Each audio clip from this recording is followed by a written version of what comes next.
Assalamualaikum warahmatullahi wabarakatuh.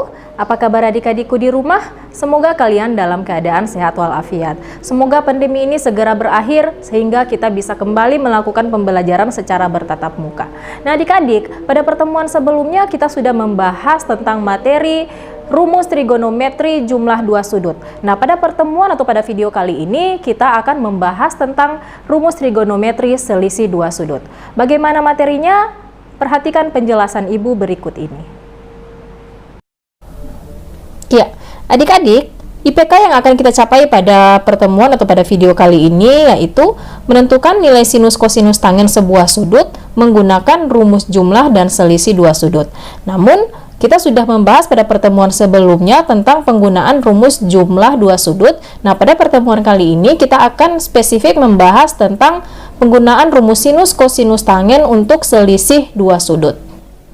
Ya, adik-adik, untuk rumus sinus kosinus tangen selisih dua sudut ini bisa kita peroleh berdasarkan rumus sinus kosinus tangen jumlah dua sudut pada video sebelumnya atau pada pertemuan sebelumnya. Nah, adik-adik di kelas 10 adik-adik sudah pernah mempelajari atau sudah tahu bahwa sinus minus beta itu adalah men sinus beta, kosinus men beta itu adalah cos beta, dan tangen men beta itu adalah tangen beta.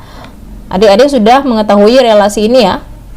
Nah, dari rumus sinus alfa tambah beta adalah sinus alfa cos beta ditambah cos alfa sinus beta, kita bisa menemukan rumus sinus alfa kurang beta. Di mana alfa kurang beta ini kita bisa rubah ke alfa ditambah minus beta. Ya, sekali lagi alfa kurang beta kita rubah ke alfa ditambah minus beta. Sehingga kalau kita masukkan ke rumus sinus alfa tambah beta akan menjadi sinus alfa dikali cos men beta. Karena beta di sini kita ganti dengan men beta ya. Kita ganti dengan min beta sehingga sinus alfa kurang beta itu akan menjadi sinus alfa dikali cos minus beta ditambah cos alfa kali sinus min beta. Perhatikan bahwa cosinus min beta itu adalah cos beta. Jadi dia sama nilainya dengan cos beta. Kita untuk negatif cos itu dia tetap akan menjadi positif ya. Kemudian untuk sinus min beta itu adalah men sinus beta. Sehingga rumusnya akan berubah menjadi atau persamaannya akan menjadi sinus alfa dikali cos beta, karena ini cos minus beta tetap cos beta. Jadi sinus alfa dikali cos beta kurang karena ini negatif ya, di sini negatif. Kita kalikan dengan positif di sini sehingga dia menjadi men kosinus alfa dikali sinus beta. Maka kita peroleh rumus yang baru yaitu sinus alfa kurang beta adalah sinus alfa kali kosinus beta dikurangi cos alfa dikali sinus beta. Nah, berikut rumus selanjutnya adalah yang sudah kita dapatkan sebelumnya yaitu kosinus alfa tambah beta adalah kosinus alfa dikali cos beta dikurangi sinus alfa kali sinus beta. Maka untuk kosinus alfa kurang beta sama dengan yang tadi alfa kurang beta, kita ganti atau kita asumsikan adalah alfa ditambah minus beta, kita rubah ke alfa tambah minus beta.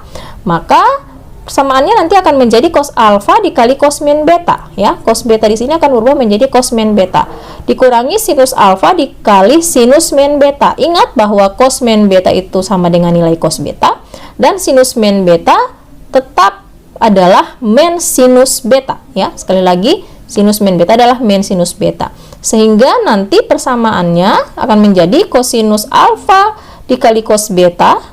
Ini negatif dikalikan negatif, ini menjadi tambah sinus alfa dikali sinus beta. Sehingga rumus kosinus alfa kurang beta adalah cos alfa kali cos beta ditambah sinus alfa dikali sinus beta.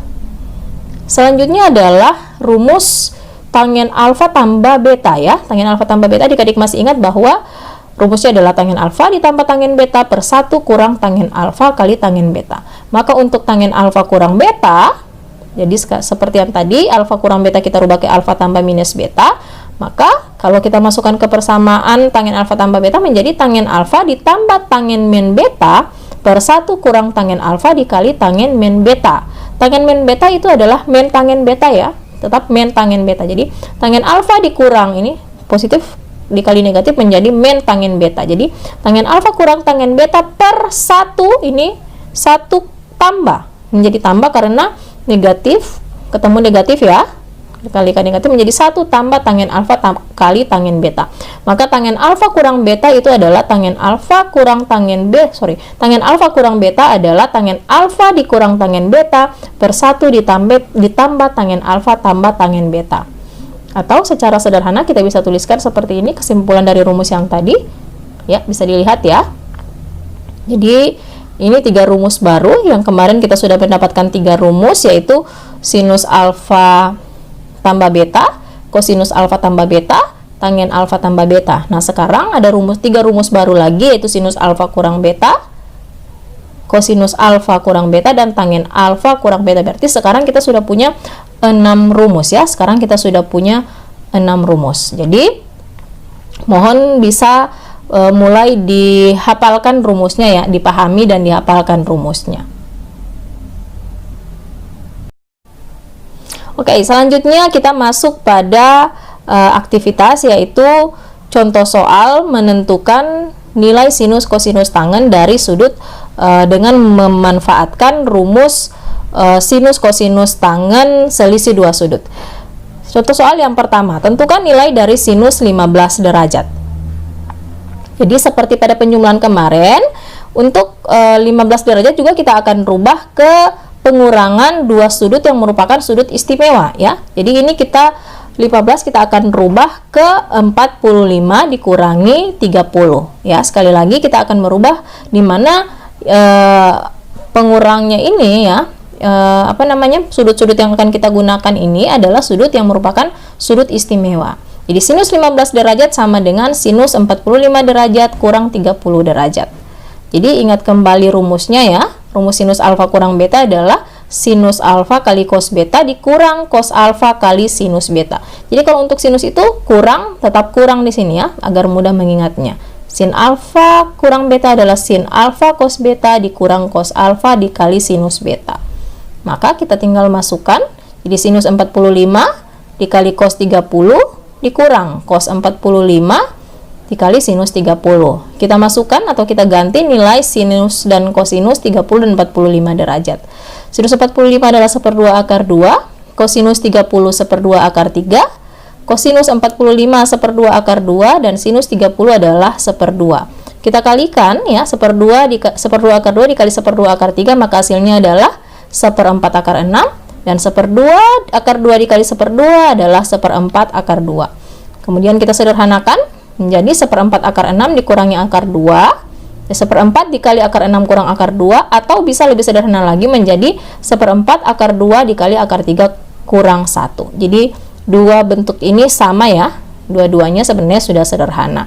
Hanya nanti kita tinggal menyesuaikan dengan, misalnya soalnya adalah objektif, kita tinggal sesuaikan dengan opsi yang ada pada jawabannya. Jadi nilai sinus 15 adalah 1/4 akar 2 dikali akar 3 kurang 1, atau 1/4 akar 6 dikurangi akar 2. Oke, kita masuk pada contoh yang kedua. Tentukan nilai dari kosinus 15 derajat.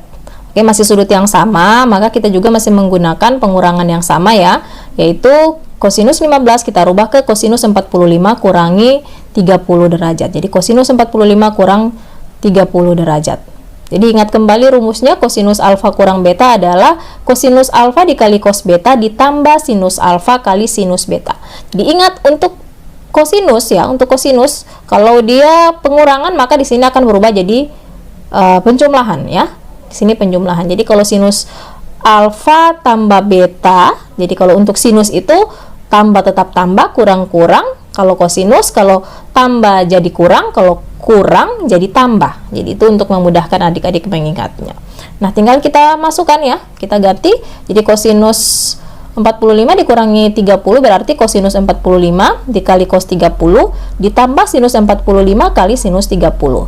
Tinggal masukkan nilai-nilai dari, jadi kosinus 45 itu 1/2 akar 2, kosinus 30 1/2 akar 3 ditambah 1/2 akar 2 dikali 1/2. Kita kalikan seperti soal sebelumnya ya, tinggal hasilnya adalah 1/4 akar 6 ditambah akar 2, atau 1/4 akar 2 dikali akar 3 tambah 1. Maka nilai kosinus 15 derajat adalah 1/4 akar 2 dikali akar 3 tambah 1 atau 1/4 dikali akar 6 ditambah akar 2. Oke, selanjutnya contoh soal yang ketiga. Nilai dari tangen 15 derajat. Jadi kita akan menentukan nilai dari tangen 15 derajat ya. Jadi masih kita rubah ke bentuk yang sama tadi ya. Ke 45 dikurangi 30 derajat. Ingat kembali rumusnya ya, rumus tangen alfa kurang beta itu adalah tangen alfa dikurangi tangen beta per 1 tambah tangen alfa dikali tangen beta. Jadi ingat untuk tangen untuk di sini, kalau di sini kurang alfa kurang beta, maka di sini juga menjadi kurang, di sini jadi tambah ya. Kalau pada tangen alfa tambah tangen beta berarti tangen alfa ditambah tangen beta per 1 dikurangi tangen alfa kali tangen beta. Jadi insya Allah adik-adik dimudahkan untuk mengingatnya. Oke, kita tinggal masukkan ke sini ya. Jadi tangen 45 dikurangi 30 berarti tangen 45 dikurangi tangen 30 per 1 tambah tangen 45 dikali tangen 30. Kita masukkan tangen 45 itu 1, tangen 30 sepertiga akar 3, kemudian 1 ditambah tangen 45 dikali 1 kali sepertiga akar 3. Jadi 1 kurang sepertiga akar 3 per 1 tambah 1 dikali sepertiga akar 3. Oke, jadi 1 ditambah sepertiga akar 3 menjadi 3/3 dikurangi akar 3/3. Ya, kita buat ke dalam pecahan dengan penyebut yang sama ya. Jadi 1 kita rubah ke 3/3. Demikian juga untuk operasi yang ada pada penyebut. Jadi 1 tambah 1 kali sepertiga akar 3 menjadi 3/3 ditambah akar 3/3. Atau bisa kita sederhanakan penulisannya menjadi 3 kurang akar 3/3 per 3 tambah akar 3/3. Ini penyebutnya sudah sama, posisi penyebutnya sama yaitu 3, maka kita bisa langsung saling membagi ini ya, bisa saling membagi 3 dengan 3, kedua-duanya adalah penyebut, sehingga hasilnya adalah 3 kurang akar 3/3 tambah akar 3. Seperti pada video sebelumnya ya, kita harus merubah bentuk ini, bentuk pecahan ini, karena penyebutnya masih memuat bentuk akar, maka kita perlu untuk merasionalkan bentuk 3 kurang akar 3/3 tambah akar 3. Oke, jadi kita rasionalkan berarti kita kalikan dengan akar sekawan dari penyebut, yaitu 3 kurang akar 3 ya. Sekawan dari 3 tambah akar 3 adalah 3 kurang akar 3, maka kita kalikan bentuk ini dengan 3 kurang akar 3 per 3 kurang akar 3.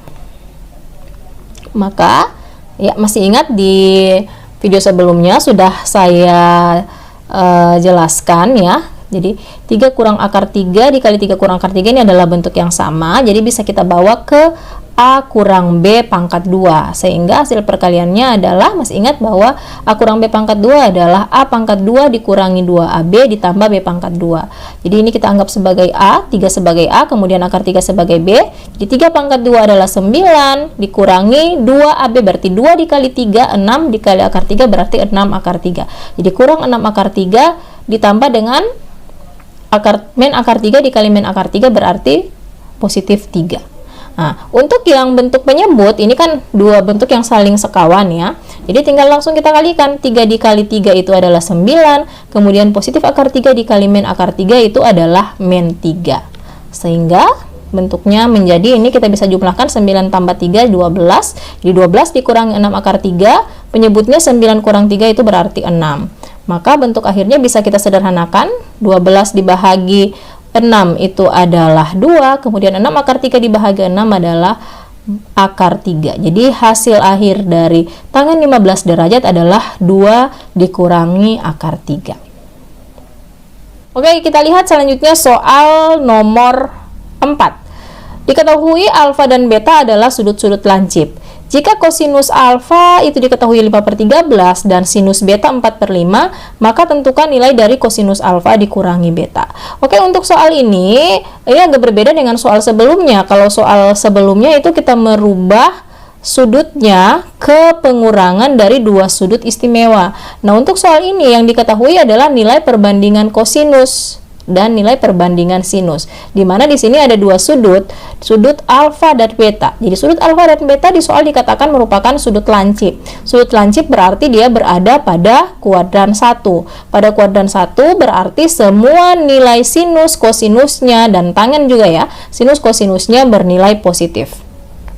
Oke, kita kerjakan satu persatu. Kita lihat atau kita tinjau terlebih dahulu adalah sudut alfa, di mana diketahui bahwa kosinus alfa adalah 5/13. Jadi kalau kita bawa ke segitiga siku-siku, ya segitiga siku-siku ini ada sudut alfa. Sudut alfa berarti 5 itu adalah sisi di samping dari sudut alfa dan 13 adalah sisi miringnya. Seperti halnya bahwa perbandingan kosinus kita ketahui adalah perbandingan sisi di samping sudut dengan sisi miring. Maka 5 itu merupakan sisi di samping sudut alfa dan 13 merupakan sisi miring. Nah, sekarang kita harus mencari nilai atau panjang sisi di depan dari sudut alfa. Kita simbolkan dengan Y ya. Kita simbolkan dengan Y. Kenapa kita harus mencari Y? Karena kita butuh nilai sinus alfa. Kita butuh nilai dari sinus alfa. Nah, untuk menentukan nilai Y kita menggunakan teorema Pitagoras. Adik-adik masih ingat dengan teorema Pitagoras bahwa kuadrat hipotenusa sama dengan jumlah kuadrat sisi siku-sikunya. Oke, jadi dengan menggunakan teorema Pitagoras kita bisa mendapatkan Y adalah akar R pangkat 2 dikurangi X pangkat 2. R kita masukkan 13 dan X 5. Jadi akar 13 pangkat 2 dikurangi 5 pangkat 2 adalah akar 169 dikurangi 25, atau 169 dikurangi 25 itu adalah 144, maka akar 144 itu adalah 12. Jadi Y adalah 12. Setelah kita dapatkan nilai Y, maka kita bisa menemukan nilai sinus alfa. Sinus alfa itu adalah Y per R, sisi di depan sudut per sisi miring. Jadi sinus alfanya adalah 12/13. Oke, jadi kita sudah mendapatkan nilai kosinus alfa dan sinus alfa ya. Kita lanjutkan dengan sudut beta. Oke, selanjutnya kita lihat untuk sudut beta. Beta juga adalah sudut lancip, yang artinya dia berada di kuadran 1. Jadi diketahui sinus beta adalah 4/5. Jadi kalau kita gambarkan segitiga siku-sikunya ya, berarti 4 ini adalah sisi di depan dari sudut beta dan 5 adalah sisi miring. Karena sinus itu adalah perbandingan dari sisi di depan sudut dengan sisi miring. Nah, kita perlu untuk mencari X-nya. Kita cari X dengan menggunakan teorema Pitagoras. Maka X adalah akar R pangkat 2 dikurangi Y pangkat 2. R kita masukkan 5 dan Y kita masukkan 4. Maka X adalah akar 5 pangkat 2 dikurangi 4 pangkat 2. Atau X adalah akar 25 dikurangi 16. 25 dikurangi 16 itu adalah 9. Jadi akar 9 adalah 3. Maka nilai X-nya adalah 3.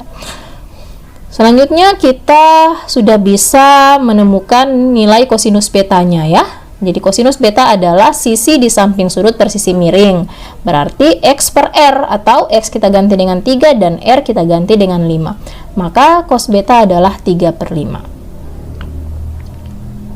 Selanjutnya kita masukkan pada rumus ya. Rumus kosinus alfa kurang beta itu adalah kosinus alfa dikali cos beta ditambah sinus alfa kali sinus beta. Tinggal kita masukkan nilai-nilai yang sudah kita peroleh. Kosinus alfa adalah 5/13, kosinus beta 3/5, ditambah dengan sinus alfa adalah 12/13 dan sinus beta adalah 4/5. Jadi kita kalikan 5/13 dikali 3/5 itu adalah 15/65. Ditambah dengan 12/13 dikali 4/5 atau 48/65. Dijumlahkan 15 ditambah 48 itu 63. Jadi 63/65. Maka nilai dari kosinus alfa kurang beta adalah 63/65. Jadi seperti itu. Nah, selanjutnya untuk latihan adik-adik di rumah untuk mempermantap penguasaan adik-adik terhadap penggunaan rumus sinus kosinus tangen selisih dua sudut ini, silahkan kerjakan 3 nomor soal ini ya. 3 nomor soal ini saya kira sudah mewakili dari apa yang saya jelaskan tadi. Untuk contoh soal nomor 1 sampai dengan nomor 3 saya anggap adik-adik sudah menguasai, karena itu sudah sama dengan pembahasan pada pertemuan sebelumnya, pada video sebelumnya. Jadi ini tolong dikerjakan, setelah dikerjakan silahkan diupload pada Google Classroom. Iya, ini dulu yang dapat saya sampaikan. Semoga materinya bermanfaat dan membantu adik-adik untuk belajar di rumah. Jangan lupa untuk selalu menjalankan protokol kesehatan, untuk selalu mencuci tangan, memakai masker, dan menjaga jarak. Insya Allah pandemi ini segera berakhir. Terima kasih. Assalamualaikum warahmatullahi wabarakatuh.